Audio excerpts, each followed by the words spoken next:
Gardens. She carried a basket full of flames, but whether fire or flowers with crimson petals shading toward a central gold, it was hard to say. Though certainly it burned, and the light within it had nowhere else to go, and so fed on itself, intensified its red and burning glow, the only color in the scene. The rest was done in grays, light and shadow as they played along her dress, across her face, and through her midnight hair, lively with bees. At first, they seemed just errant bits of shade until the humming grew too loud to be denied, as the bees flew in and out as if choreographed in a country dance between the fields of sun and the black tangle of her hair. Without warning, a window on one of the upper floors flew open. Wind had caught the casement. A silken length of curtain filled like a billowing sail. The bees began to stream out from her hair, straight to the single opening in the high facade. Inside, a moment later, the sound of screams. The girl, who had through all of this seemed unconcerned and blank, all at once looked up. She shook her head, her mane of hair freed of its burden of bees, and walked away out of the picture frame, far beyond the confines of the envelope that brought her image here. Here where the days grow longer now, the air begins to warm, dread grows to fear among us, and the bees swarm.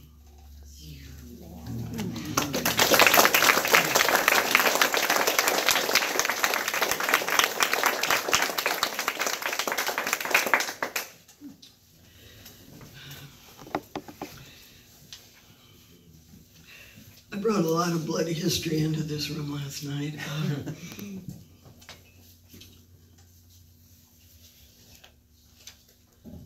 So I'm trying to like lighten it up.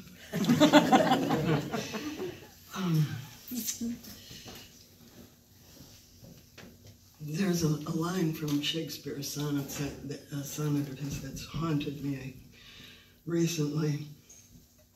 How with this rage shall beauty hold a plea? And so this poem is an attempt to answer that question. The title of it is The Uses of What is Hollow. This comes of just confronting too much hollowness out there in the public world. It's so empty, such a sham. And in the private world, the death of beloved friends, what in the world to make of all this loss, all this hollowness?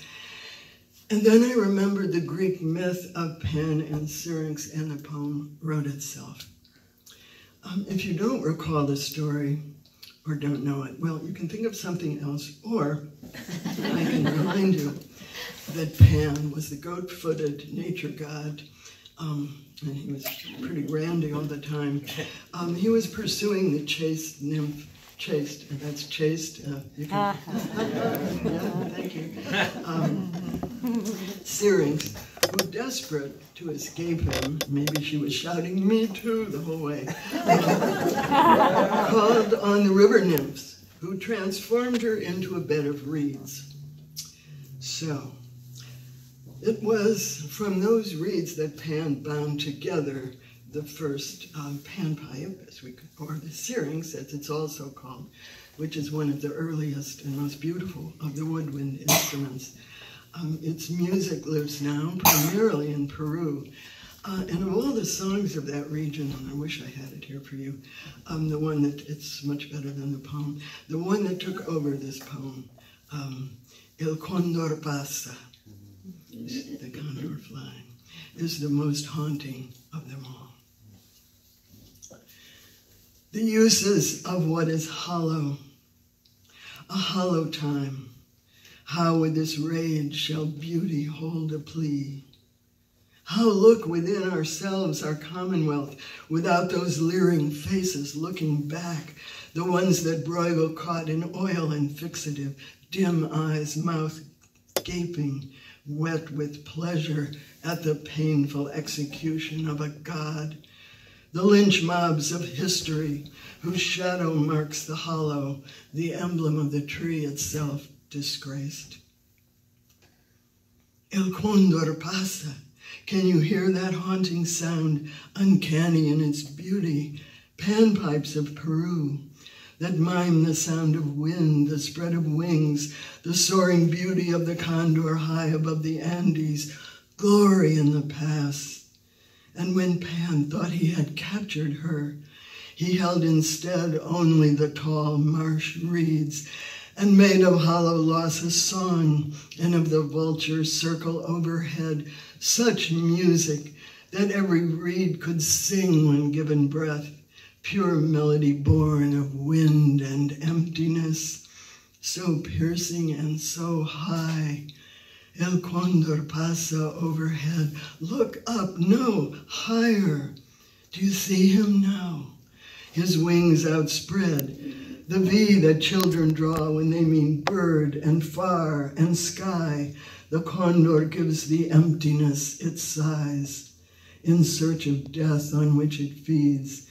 And as it flies, the panpipes play. The music is so lovely it could stop the breath.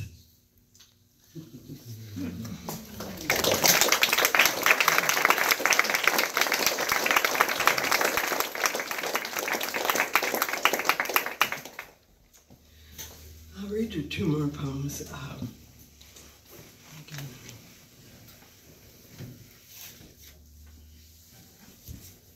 Looking for help.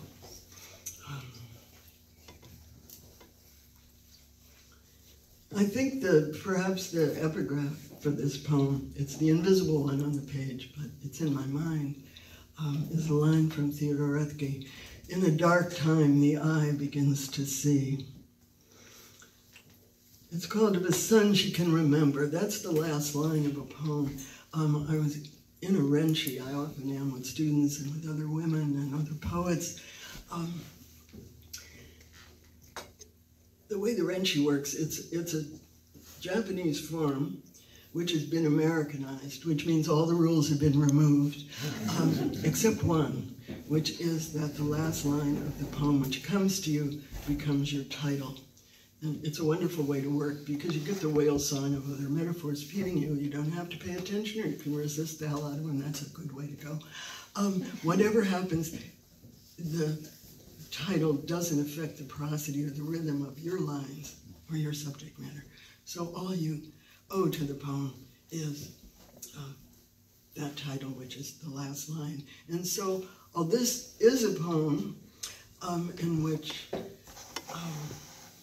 we retell the story, we being myself and the muse, the real muse, who isn't really built so well. It's the true story of the day that Annie Sullivan spilled water into one of Helen Keller's hands and spilled water into the other. And so this literally comes from one woman putting words into my hands to start the poem. After they had been in the woods, after the living tongue woke Helen's hand, afterwards, they went back to the little house of exile, Annie and Helen, who had lived in the silent dark like a bat without radar in the back of a cave. And she picked up the broken doll she had dismembered that morning in her rage. And limb by limb, her agile fingers moving with their fine intelligence over each part, she remembered the little figure of the human.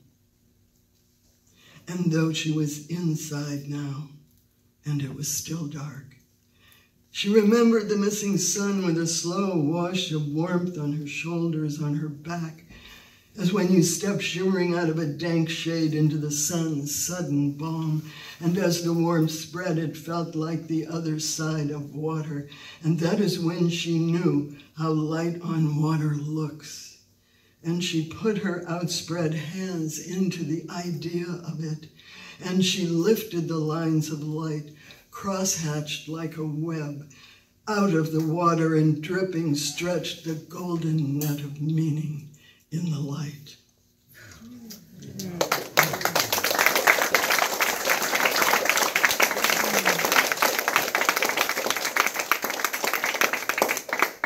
It wasn't until I wrote that poem that I understood that remember meant to remember or to make whole again. We never know what the poem's going to tell us. We don't know where we're going until we get there.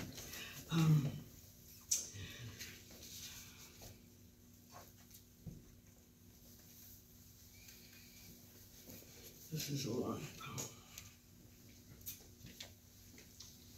You know, Shelley famously said that poets are the unacknowledged legislators of the world. I don't think so. But what I do think is that poets are the translators of the unacknowledged world. And that world, as it becomes visible, is a reflection on our daylight world, seen as it so often is in a daze of denial. And probably the best thing you can say about poets is that they are unpopular with fascists. And this brings me to the Spanish Civil War. One of the initiating events of that tragic war that really announced the rise of fascism in Europe. And we're feeling something similar again there and here, was the murder in 1936 of the great Andalusian poet Federico García Lorca by the Falangistas of Franco. Their war cry was "Viva la muerte," long live death. And how seldom men are so honest about their objectives. It was the next year in that war that saw the first bombing of a civilian population, Guernica, which has been immortalized by the great artist. I rather remember the city than the artist. And that would change warfare forever. The majority of victims now are civilian, in 90% in all the wars that are presently being conducted. Up against it, the wall was white, whitewashed lime that shines in the sun till white is pure pain, searing the eyes. And the wall was marked, pocked by a spray of black holes, like nothing so much as the dots in a child's puzzle, waiting for a line to make sense of them, to pull from a scatter of points, a familiar shape. At the beginning of the bad time we have come to think of as usual, they stood a man here against this wall, simply because of what he was, something that made it harder to do what they wanted. So they thought that if they killed him first, at the very beginning, the rest would come easy, his blood like a red door opening into the future, in which the gypsy wind, capricious, always eluding them, would be stilled, tied in a sack, and the everyday, which wore them down into grit under its heels, would disappear into clouds of power. Their boots would be real leather.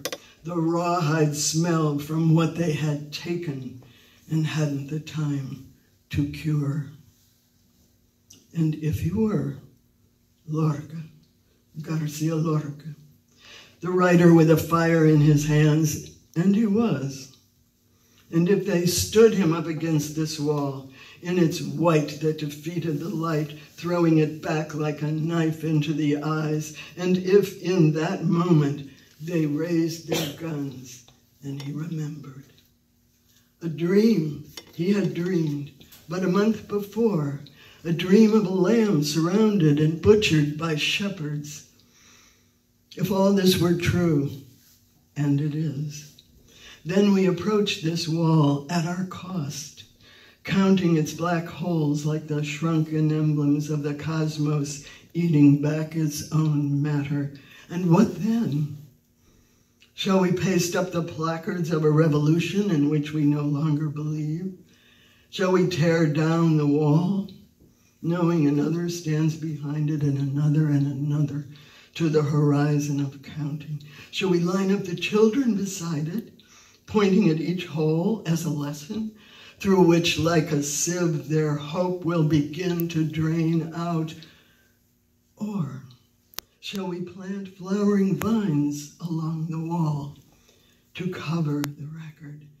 And when each tendril, each slow wavering filament, each unruly winding line of green is swaying along the wall, looking for somewhere to anchor its urge to go on growing. Verde, te quiero verde. What then? Why by then, in the long twilights, in the hard work of planting and watering, of watching and waiting, by then we may have understood what we can't now seem to imagine.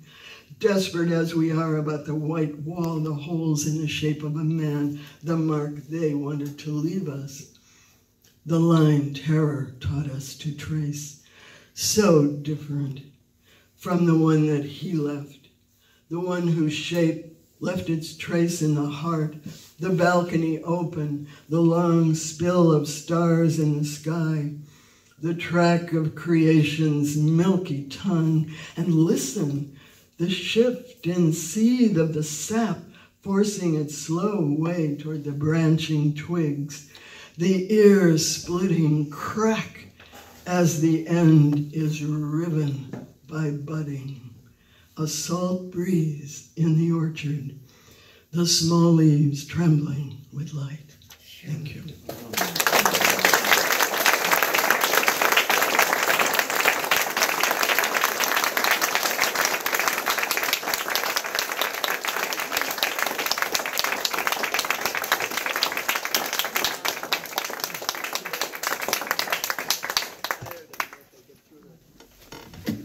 Going to have a short intermission, chance to congratulate the winners of the contest and the young ladies who read their poems. There are books back there and posters, and Carrie's posters, and the great chocolates. So enjoy for a few minutes and we'll let you know when it's time to come back.